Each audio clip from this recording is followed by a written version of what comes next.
여러분 들어오지 마세요. 지금 아니래요. 이제 올타임 하이 갔다고 기존의 레가시 언론에서 이제 슬슬 홍보합니다.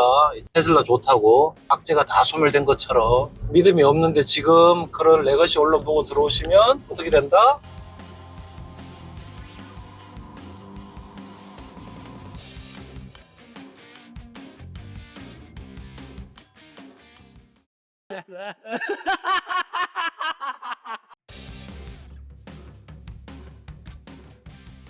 지금 반도체 대형주들 찔끔 빠진다고 섣불리 주워 담는 재미없는 게임, 이제는 우리 그냥 패스하자고요.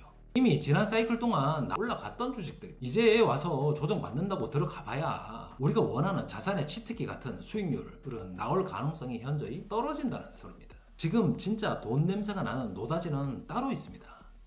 기술은 이미 100% 익을 대로 익어가고 있고, 그런데 단지 정부의 규제, 환경 규제라는 빗장에 가로막혀서 대중의 관심 밖에서 빌빌빌 대고 있는 진짜 알짜배기 기업들, 바로 피지컬 AI 기업들입니다. 남들이 거들떠도 안 볼 때 온 길목에서 미리 금을 쳐놓고 느긋하게 패러다임이 뒤집히길 기다려야 됩니다. 그게 진짜 이길 수 있는 게임 방식입니다.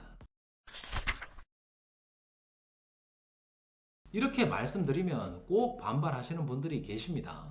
빅테크들이 돈을 쓸어 담으면서 인프라에 천문학적인 돈을 쏟아붓고 있는데 삼전이랑 하니 마진 폭발하는 거 안 보이냐 라면서 수치를 딱딱딱 들이미는 거 말이죠.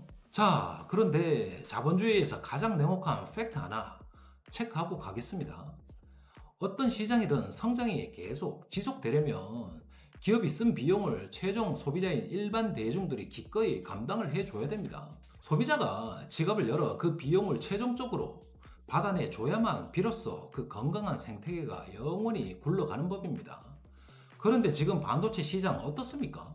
가격에 개인들보다 민감하지 않은 빅테크, 하이퍼 스케일러 업체들이 주주들 눈치 보느라, 그리고 속도전 눈치 보느라 인프라 치킨 게임을 벌이고 있는 겁니다. 그 대결 구도 틈바구니 속에서 반도체 3사가 반사 이익을 폭력적으로 누리고 있는 것이잖아요. 여기서 진짜 무서운 포인트는 이겁니다. 정작 비싼 인프라 비용을 대느라 허리가 휘는 빅테크들이 일반 개인 대중들에게 AI 유료 구독 모델로 비용 전가를 전혀 못하고 있다는 겁니다. 여러분, 화면 속에서 쓰는 챗봇, 챗GPT, 제미나이, 그록 뭐 이런 것들요, 한 달에 몇십만 원씩 내고 쓰고 계신가요? 대부분 공짜로 쓰시거나 아니면 기껏해야 스타벅스 한 달에 몇 잔, 커피 몇 잔 값 내고 쓰고 계십니다. 물론 전문가 영역단에서는 코딩을 대신 해준다든지 이런 것들에 대해서 퀄리티의 차이가 있긴 합니다만, 매스마켓, 일반 대중들의 영역에서는 대부분 그러고 있다는 실정입니다. 이런 돈 한 푼 안 벌리는 LLM 학습용 인프라를 유지하기 위해서 유상증자를 하고 고금리 채권을 찍어내고 자금을 때려 붓고 있는 게 현재 빅테크들의 상황입니다. 이 밑빠진 독에 현금 붓는 기형적인 생태계가 과연 얼마나 버틸 수 있을까요? 지속이 계속 될 수 있을까요? 빅테크들이 이거 진짜 가성비 안 나오는데 하고 지갑을 닫으려고 하는 순간 범용 HBM 대량 발주에 목매던 전통 반도체 3사의 마진 가속 페달은 브레이크가 밟힐 수도 있다는 겁니다. 그러면 반도체 대형주들이 숨 고르기에 들어갈 수도 있는 그 시기 동안 진짜 다음 텐배가 터질 화요권은 어디에 있는 걸까요? 바로 모니터 밖에서 몸뚱이로 직접 뛰는 진짜 일꾼 피지컬 AI입니다. 이 시장은 방금 말씀드린 대로 빅테크의 거품과는 완벽하게 반대 방향으로 움직입니다. 개인 대중들의 지출 절감, 그리고 실질적인 이득 안에서 우리 개인들은 엄청 따지잖아, 가성비. 그런 개인들을 만족시킬 수 있어야 되니까, 그죠? 아주 자연스럽게 비용 전가를 성공시키고 있는 기업들이 있습니다. 화면 속에서 대화나 나누는 챗봇은 공짜 모드만 쓰고 창 닫고 버리면 그만이지만, 우리의 삶을 직접적으로 그리고 물리적으로 바꾸는 자율주행이나 휴머노이드 로봇 산업들은 차원이 다릅니다. 테슬라 FSD를 예로 들어볼까요?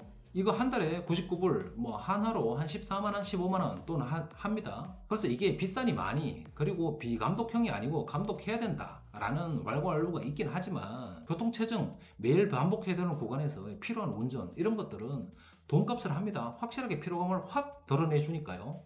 그러니까 화면 속 챗봇들이랑 다르다는 겁니다. 화면 속 챗봇들은 되게 아는 척하고 이런저런 정보를 스크랩해서 조합해서 보여주지만 검증을 우리가 직접 해야 됩니다.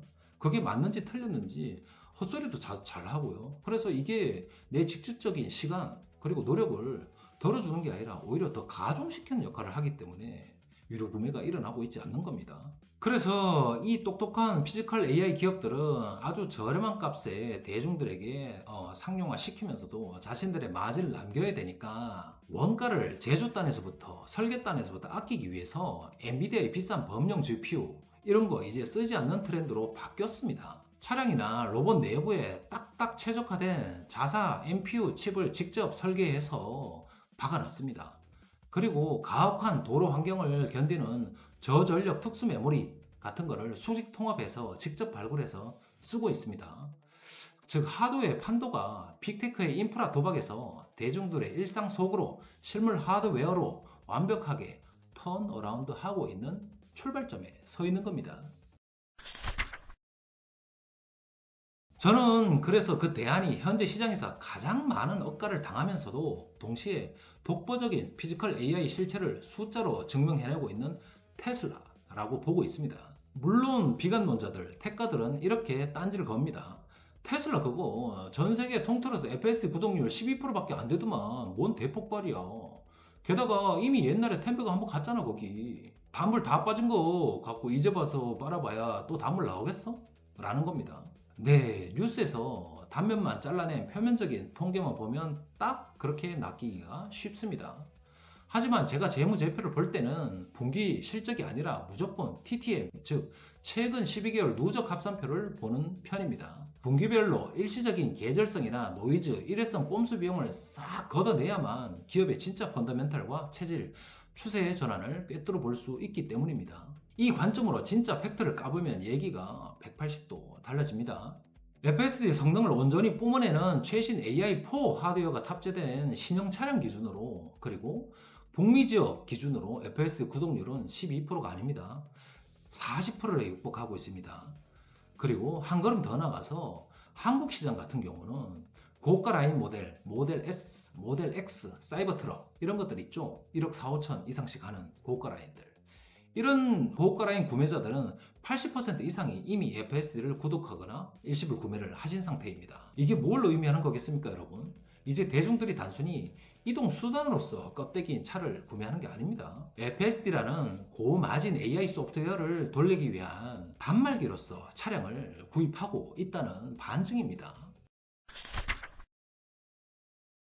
옛날에 기억나시나요? 우리 애플 스마트폰에 있는 앱을 구동하기 위해서 스마트폰을 산 것처럼 대중에게로 고마진 비용을 정가가 확연하게 물밑에서 일어나고 있다는 확실한 증거들입니다. 이 패러다임 전이가 얼마나 무서운지 보여주는 실제 사건들도 있습니다. 트렌디한 얼리 어댑터 소비자가 밀집한 우리 대한민국 시장의 최근 흐름을 한번 보시자고요. 최근 북미를 제외하고 테슬라 FSD V14 라이트 버전을 한국에서 최초로 공식 배포했지 않습니까? 기존 구형 하드웨어 3 차량에 최신 하드웨어 4 인공지능 성능을 꾹꾹 눌러 담아서 이식한 버전인데 성능이 좋다는 입소문이 퍼지자마자 국내 중고차 시장에는 기이한 발작 현상이 일어나고 있습니다. 미국산 구형 모델 3와 구형 모델 Y의 중고차 매물들이 시장에서 문자 그대로 순식간에 자취를 감추고 있다는 겁니다. 하물며 수백만 원씩 웃돈이 붙은 채로 말이죠. 몇 년 된 차들이 프리미엄이 붙어서 다시 팔린다는 것입니다. 소비자가 소프트웨어의 진짜 가치를 물리적으로 체감하는 순간 시장이 어떻게 폭발할지는 한국의 트렌디한 소비자들이 미리 선취해서 보여주고 있다는 겁니다. 과거 테슬라가 2021년까지 10배 폭등한 것은 단순한 전기차 제조사로서 누렸던 1차 폭등이었던 랠리였습니다. 지금 한국 중고차 시장의 기현상과 AI4 차량의 미친 구독률, 이 증명하는 본질은 완전히 또 다른 물결입니다. 초고마진 소프트웨어 플랫폼 체질로 완벽하게 환골탈태한 제2차 대세 턴어라운드의 명백한 서막에 불과합니다. 물론 우리가 눈여겨봐야 할 리스크 분명히 존재합니다. 매년 들어가는 막대한 규모의 AI 하드웨어 캐펙스 부담, 테라펩 아시죠? 그런 것들도 있고 현재 선행 PER 100배가 넘는 고밸류에이션 압박도 있습니다. 또 사이버캡이나 옵티머스 양산 스케줄이 조금이라도 삐끗하면 주가는 당연히 춤을 춥니다. 변동성이 크다는 뜻입니다. 하지만 더 이상 학습할 데이터가 고갈되었고 또 칩은 많더라도 전력이 병목이 되어서 가동률이 꺾이고 있는 범용 반도체 진영들과는 달리 테슬라의 기초 체력은 확실합니다. 최근 TTM 기준 자동차 매출 총이익률이 20%를 상회해서 턴어라운드 했습니다. TTM 기준으로. 그리고 마진율이 28%에서 30%에 육박하는 상업용 ESS 메가팩 사업의 대폭발로 견고한 현금성 자산을 꽉 쥐고 있습니다. 빚내서 인프라 도박을 하는 빅테크들과 체급이 다른 장사를 하고 있다는 겁니다. 얘네들은 스스로 장사해서 남은 생현금으로 다음 AI 인프라를 자급자족하고 있는 유일한 기업이라는 것입니다. 이 규제의 자물쇠가 풀릴 거시적 패러다임의 변곡점, 저는 법안들이 정교해지는 다가올 2027년에서 28년 사이로 보고 있습니다. 대중들이 고밸류다, 위험하다, 차 안 팔린다며 라며 찬바람 쌩쌩 불 때 소유시켜둔 그 자금들이 이 독점적 길목에 그물을 치고 패러다임이 뒤집히길 느긋하게 기다려야 하는 진짜 꾼들의 역사적 선취의 타이밍입니다. 마지막으로 요즘 하이닉스 고점 대비 30% 빠졌다고 곡소리 내는 투자자분들 참 많습니다. 근데 냉정하게 한마디만 하겠습니다. 참 귀엽습니다. 테슬라 어땠습니까? 과거 고점 414불에서 108불까지 꼬꾸라졌습니다. 무려 마74라는 지옥을 왔다 갔다 했습니다. 그것도 몇 번 그랬습니다. 108불, 138불, 214불, 마 5, 6, 70%몇 번을 그랬습니다. 그리고 그렇게만 했습니까? 무려 5년 동안 주가가 200에서 400 박스권에 갇혀서 횡보를 하며 피를 말리고 있는 주식입니다. 그 끔찍한 시간 동안 비웃음과 온갖 비아냥을 온몸으로 견디며 수량을 모아간 주주들만이 일의 과실을 누릴 자격이 있는 겁니다. 시장에서 10배거, 즉 10배짜리 대박 수익률을 얻고 싶으신가요? 그렇다면 그 왕관의 무게를 견뎌야 됩니다. 고통스러운 지루함, 폭락의 과정을 견디지 않고 오로지 달콤한 과실만 날로 헬끔 먹겠다는 그 탐욕. 그런 탐욕에 찬 자들이 결국 시장의 가혹한 변동성 앞에 뼈도 못 추리고 나가 떨어지게 돼 있는 겁니다. 그게 자본주의 시장이 작동하는 한 가장 잔인하고도 가장 정직한 인간 기본 심리이자 투자의 법칙이라는 겁니다. 이미 꼭대기까지 다 올라갔다가 조정장 받아봐야 기껏 몇십 몇백 프로 먹는 대형 반도체 주나 대중에게 비용 전가도 못하면서 빚내서 인프라를 짓는 허상의 LLM 진영에 대해서 귀한 내 자산을 묶어두지 마십시오. 테슬라의 무거운 왕관을 함께 쓸 준비가 되셨다면, 그 변동성을 견딜 준비가 되셨다면 아무도 쳐다보지 않는 바로 지금 이 독점적 피지컬 AI의 길목에 함께 그물을 던지고 기다립시다. 자, 오늘 영상에 대해서 여러분의 예리한 댓글들 그리고 여러분들의 생각들 다양하게 남겨주시면 더 감사하겠습니다. 그럼 다음에 더 좋은 영상으로 뵐 수 있도록 하겠습니다. 시간을 사고 시간을 살아가는 월급 없이 봉급 없이 사는 남자의 복무남이었습니다. 빠빠.